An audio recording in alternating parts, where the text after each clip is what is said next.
నేను చాలా సంతోషం ఉన్నాను.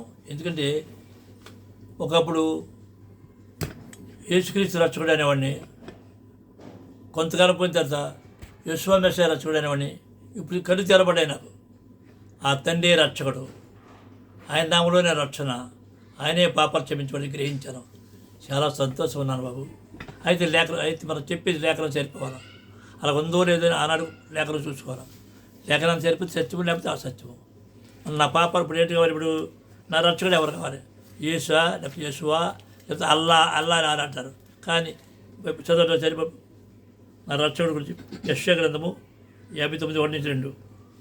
యెషయా 59 1-2 రక్షింపనేరకై ఉండినట్లు యెహోవా హస్తము కురుచు కాలేదు. రక్షింపనేరక ఉండినట్లుగా యెహోవా హస్తము కురుచు కాలేదు. విననేరకై ఉండినట్లు ఆయన చెవులు మందము కాలేదు. మీ దోషములు మీకును మీ దేవునికి అడ్డముగా వచ్చెను. మీ దోషములు నీకును ఎవరివి దోషం? మీ పాపములు ఆయన ముఖమును మీకు మరుగుపరిచిన గనుక ఆయన ఆలకింపకున్నాడు. రక్షించేవాడు ఎవరు?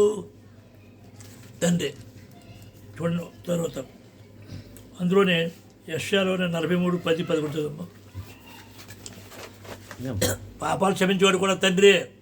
అది కూడా ఇస్తా. నెక్స్ట్ మెసేజ్ అదే.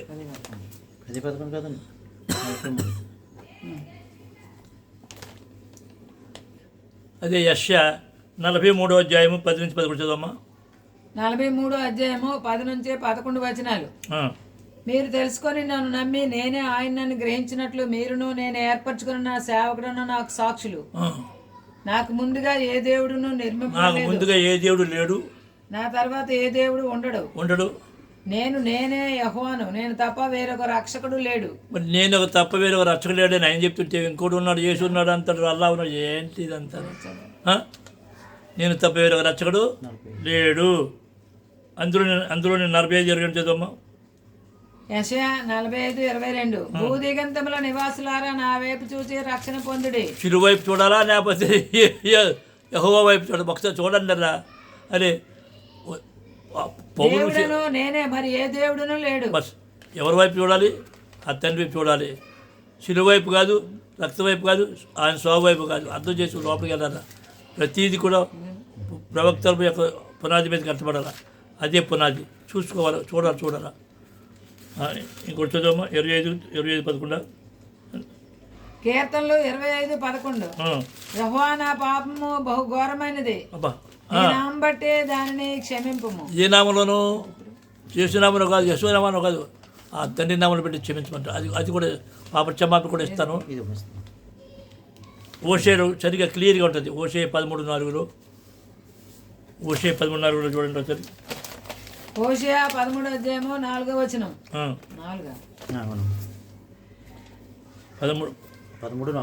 కాబట్టి వారు ఉదయమున కనబడు మేఘము వలెను పెందలకడ గతించు ప్రాతకాలపు మంచు వలె నుందురు. కళ్ళములో నుండి గాలి ఎగరగొట్టు పొట్టు వలెను కిటికీలో గుండా పోవు పొగవలను ఉందురు.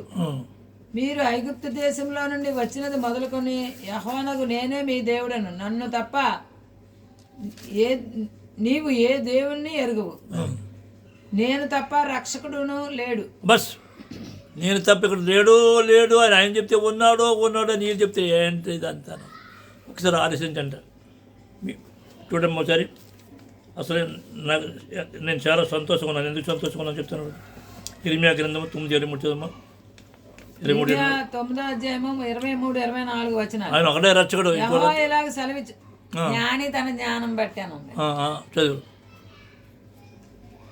యెహోవా ఇలా సెలవిచ్చున్నాడు, జ్ఞాని తన జ్ఞానమును బట్టి, సూర్యుడు తన శౌర్యమును బట్టి అతిశయింపకూడదు, ఐశ్వర్యవంతుడు తన ఐశ్వర్యమును బట్టి అతిశయింపకూడదు. అతిశయించేవాడు దేనిని బట్టి అతిశయింపవలన? అతిశయం పొందా దేని బట్టి? భూమి మీద కృప చూపుచు నీతి న్యాయములు జరిగించున్న యెహోవాను నేనే అని గ్రహించి నన్ను పరిశీలనగా తెలుసుకున్నట్టు బట్టి అతిశయింపవలను. అటు వాటిలో నేను ఆనందించేవాడినని యెహోవా సెలవిచ్చున్నాడు. నేను యథార్థం చెప్తున్నా. పరిశీలనగా తెలుసుకున్నాను. యెహోవాయే రక్షకుడు, యెహోవాయే పాపాలు క్షమించబడు, యెహోవాయే సృష్టికర్త అని ధర్మశాస్త్ర మార్గము నేను తెలుసుకున్నాను. అతిశయం, ఆనందం, సంతోషం, సమాధానం, hi hi hi hi hi తెలుసుకున్నాను. కాబట్టి ఇప్పుడు అందులోనే కీర్తనలు 33:12 యెహోవా దేవుడు కాగల జనులు ధన్యులు. హాయ్ నేను ధన్యుడు చూడండి. అయితే చాలామంది యేసు గురించి కొంచెం 2 ముక్కలు చెప్తారు, చదవండి ఒకసారి. యోబు గ్రంథము 15:14, 25:4 నుంచి చదవండి. బాగా అర్థం చేసుకోండి. యోబు గ్రంథం 25:4 నుంచి 6 యోబు 25:4-6 నరుడు దేవుని దృష్టికి నీతిమంతుడు ఎట్లు కాగలడు? ఎవడు చూడండి, నరుడు యేసు నరుడే కదా. సన్ ఆఫ్ మ్యాన్ నరుడు దేవుని దృష్టికి ఎట్లు నీతివంతుడు కాగలడు? స్త్రీకి పుట్టినవాడు ఆయన దృష్టికి ఎట్లు శుద్ధుడు కాగలడు? వీళ్ళంటారు కన్యకు పుట్టాడు అంటారు. ఎవడదా చెప్పాడు నీకు? కన్య పుట్టాడా? ఇదంతా రోమీరు కల్పన. కన్యకు పుట్టలేదు, ఆయన కన్య కాదు. కన్యకు పుట్టే రుజువు చేస్తే ₹1,00,000 బహుమానం ఇస్తారు ఎవడండి. ఆయన దృష్టికి చంద్రుడు కాంతి గలవాడు కాడు, నక్షత్రములు పవిత్రమైనవి కావు. మరి నిశ్చయముగా పురుగు వంటి మనుష్యుడు, పురుగు వంటి నరుడు ఆయన దృష్టికి పవిత్రుడు కానేరడు. ఎలా పవిత్రుడు అవుతాడు? మంచివాడు యెషయా ఏమంటాడు? మంచివాడు ఆ తండ్రి తప్ప మంచివాడు ఎవడాడంటే ఈయన మంచివాడు పరిశుద్ధుడు దేవుడు అని బట్టి చేస్తున్నారు. ఎవడో చెప్పండి. అదే యోబులో ఉదయం చూడండి సరే. యోబు 15:14. యోబు 15:14 శుద్ధుడొకటకు నరుడు ఏపాటివాడు? యేసు నరుడే కదా. శుద్ధుడొకటకు నరుడు ఏపాటివాడు? నిర్దోషుడొకటకు స్త్రీకి పుట్టినవాడు ఏపాటివాడు? యేసు స్త్రీకి పుట్టాడు, కన్య పుట్టాడు. స్త్రీకి పుట్టాడు రా బాబు, స్త్రీకి పుట్టాడు ఏపాటివాడు? స్త్రీకి పుట్టాడు ప్రూఫ్ ఏంటి? లేక చూడండి. మత్తయి సువార్త 13:55 ఇతడు వడ్లవాని కుమారుడు కాడా? చూడండి, ఇతడు అంటే ఎవడు? యెషువా లేకపోతే యేసు వడ్లవాని కుమారుడు కాడా? ఇతని తల్లి పేరు మరియ కాదా? ఇతని తల్లి పేరు మరియ కదా. యాకోబు, యోసేపు, సీమోను, యోదయ అనువారు ఇతని సోదరులు కారా? ఎవరు చదువు మరొకసారి చదవమ్మా. యాకోబు, యోసేపు, సీమోను, యోద అనువారు ఇతని సోదరులు కారా? తర్వాత 4 పుట్టారు.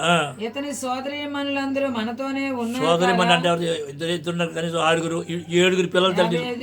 ఇతనికి ఈ కార్యములన్నీ ఎక్కడి నుండి వచ్చినవని చెప్పు. 7 పిల్లల తల్లిని కన్యకని పట్టుకుని తయారు చేశారు బాబు రోమన్ కత్రికాడు. ఈయన ఇదే పట్టుకున్నారు బాబు. ఇంకో మీకు అనుమానం ఉంటే యెషయా గ్రంథం 7:14 చదివితే అక్కడ చదవకలేదమ్మా. అది సూచన ఆలకిస్తే ఆ 10 రాజ్యాలు లేవు కదా. అప్పుడు 2 రాజ్యాలే ఉన్నాయి కదా. 10 రాజ్యాలు సూచన ఇజ్రాయెల్కి ఒకసారి చదవండి, మరొకసారి చదవండి దయించి. అర్థమైందా? యేసు కన్యకు పుట్టలేదు. స్త్రీ. ఆమె ఎవరు? స్త్రీ. ఎంతమంది పిల్లలు తల్లి? 7 పిల్లలు. ఇప్పుడు ఒకడు మార్కు ఏ రాజ్యం చూడమ్మా.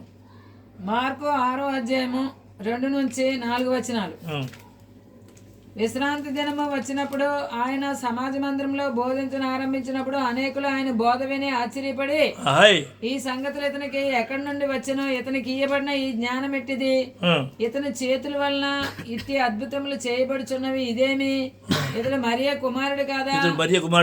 ఇతడు యాకోబు, యోసే, యోదా, సీమోను అని వారి సోదరుడగు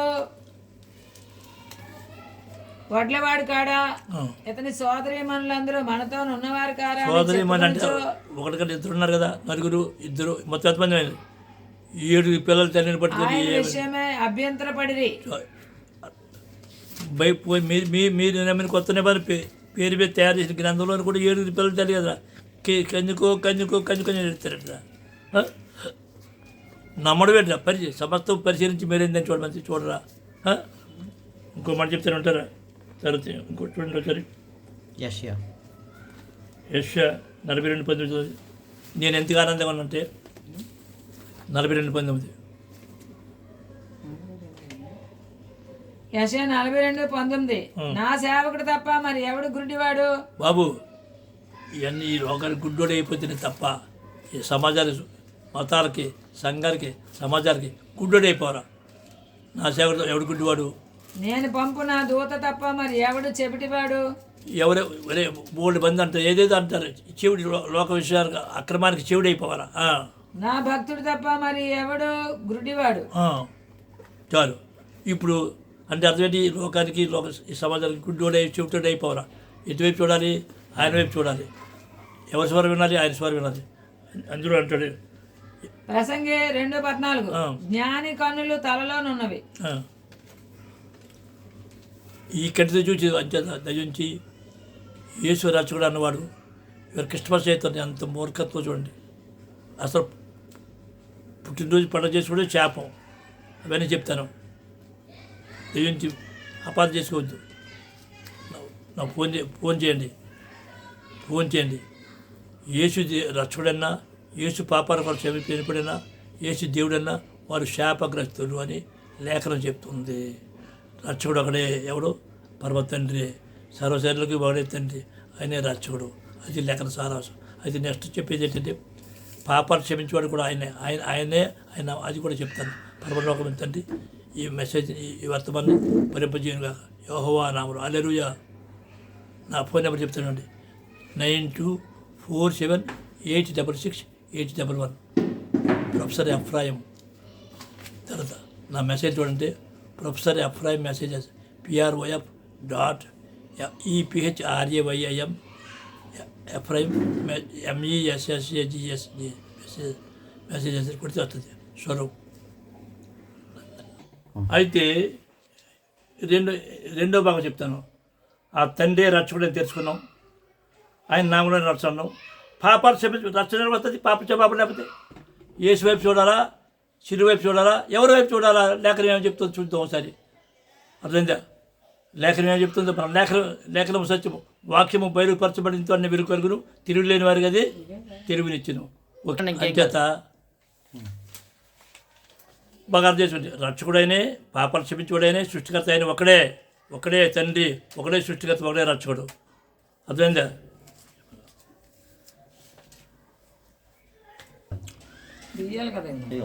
బాగా అర్థం చేసుకోండి.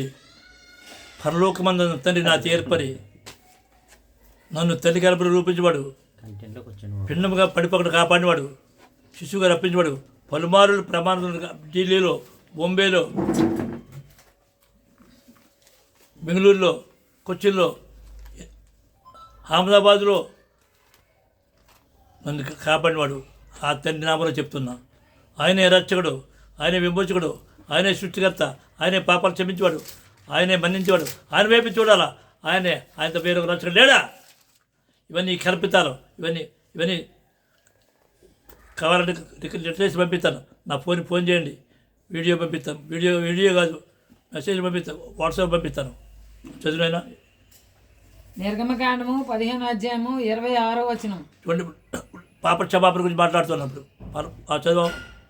మీ దేవుడైన యెహోవాకు వాక్కును శ్రద్ధగా విని ఆయన దృష్టికి న్యాయమైనది చేసి, మీ సంఘం దృష్టి కాదు, మీ పాస్టర్ దృష్టి కాదు, ఆయన దృష్టి, ఆ పరలోకం తండ్రి దృష్టి న్యాయమైనది చేసి ఆయన ఆజ్ఞలకు విధేయులై. చూడండి, ధర్మశాస్త్రం భగవనా, ధర్మశాస్త్రం కొట్టివేయబడింది అంట. మూర్ఖుడు, అజ్ఞాని, అవివేకి, అక్రమదారుడు.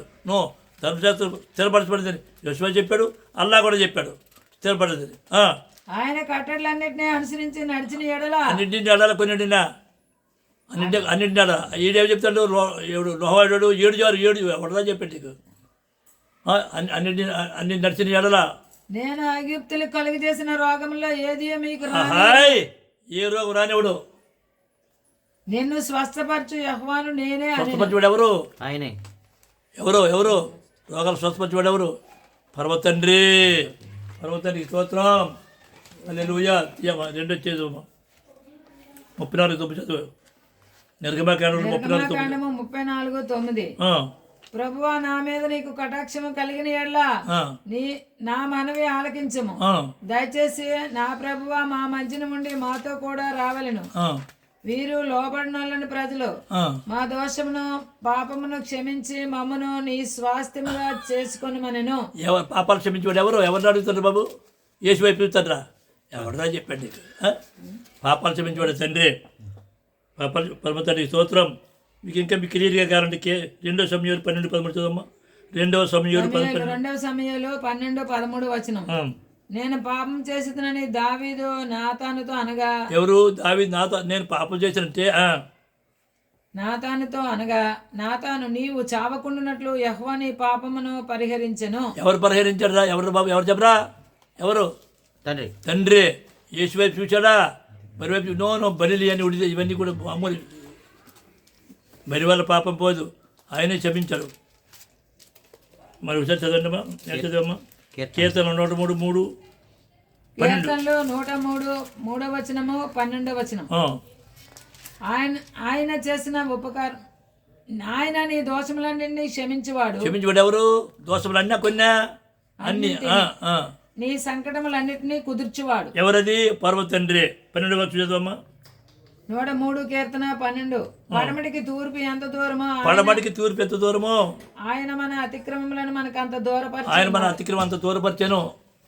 దూరపరిచాడా? ప్రభువా పాప అని ఎడతాడా? చిరు వైపు చూడు, ఎవడో చెప్పండి నీకు? తప్పుతావు తాతయ్య మరొకసారి మనసు మార్చుకో. నువ్వు క్రైస్తవుడు క్రైస్ట్ తెలిసిన సూర్యుడురా. ఇవన్నీ మార్చుతారు. ఇవన్నీ చెప్పాను. ఇప్పుడు ఏ నామలో అడుగుతారు? పడబడిగా దూరమో తూర్పు దూరం చేశాం. కీర్తనలు 25:11. 11:12. యెహోవా నా పాపం బహు ఘోరమైనది, నీ నామం బట్టి దాన్ని క్షమింపుము. ఏ నామను బట్టి? తండ్రి నామను బట్టి. చాలు అక్కడే. ఇప్పుడు చదవమ్మా. యెషయా గ్రంథం 43:25 చదవమ్మా. యెషయా గ్రంథం 43:25. యెషయా గ్రంథము 43:25 వచనం. నేనే నా చిత్తానుసారంగా నీ అతిక్రమములను తుడిచివేయుచున్నాను. ఎవరు? నేనంటే ఎవరు? తండ్రి. మరి ఏ సవడం ఎందుకురా సవడం? ఇదంతా కథరా. రోమన్ క్యాథలిక్ చేశారు. మైత్రేయ మతరా బాబు. క్రైస్తవ మతం అయితే క్రైస్తవ మతరా, మైత్రేయ మతం. మరొకసారి చెప్తున్నా. నేను నీ పాపములను జ్ఞాపకము చేసుకొనను. నేను జ్ఞాపకం చేసుకున్నట్టు ప్రభువా తప్పు ఎవడరా చెప్పాడు? నీ పాప జ్ఞాపకం చేసుకుని ఎవరు చెప్తాడు? పర్వతాలు చెప్తాడు. ఇందుకు 44వ అధ్యాయము 21-22 చదవమ్మా. 44వ అధ్యాయం యెషయా 21-22. యాకోబు ఇశ్రాయేలు వీటిని జ్ఞాపకం చేసుకొను. నీవు నా సేవకుడు, నేను నిన్ను నిర్మించితిని.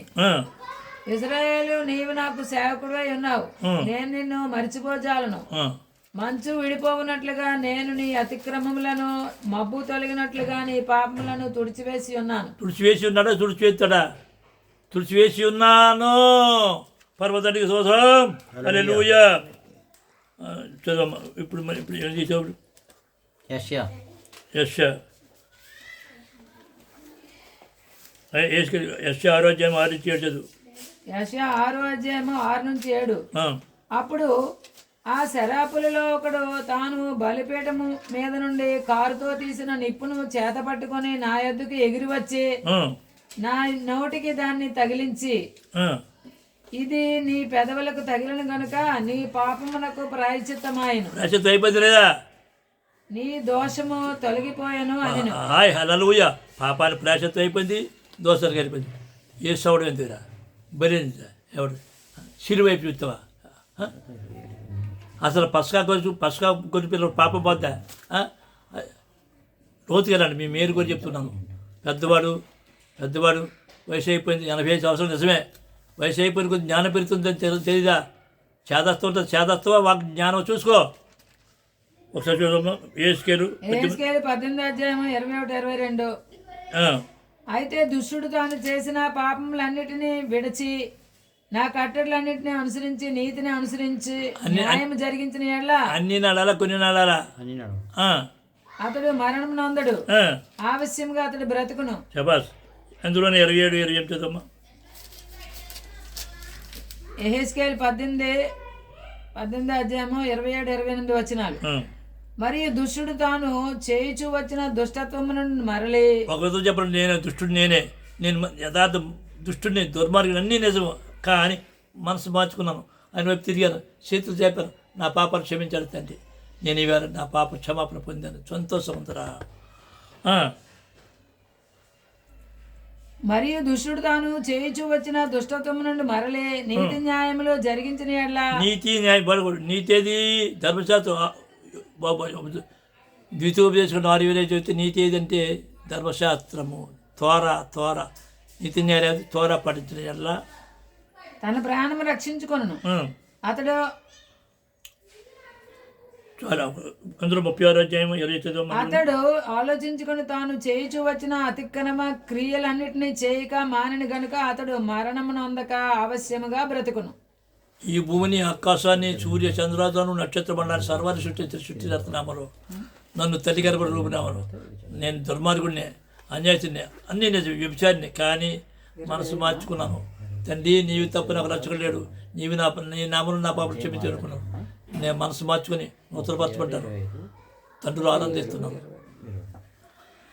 అతిశిస్తున్నాను. దీన్ని బట్టి ఆ తండ్రి పెట్టి ఆయన నామాన్ని పెట్టి ఆయన పెట్టి అతిశిస్తున్నాను. పరమ తండ్రికి స్తోత్రం. హల్లెలూయా. హల్లెలూయా. ఇప్పుడు చదువు 36:25. యెహెజ్కేలు 36:25.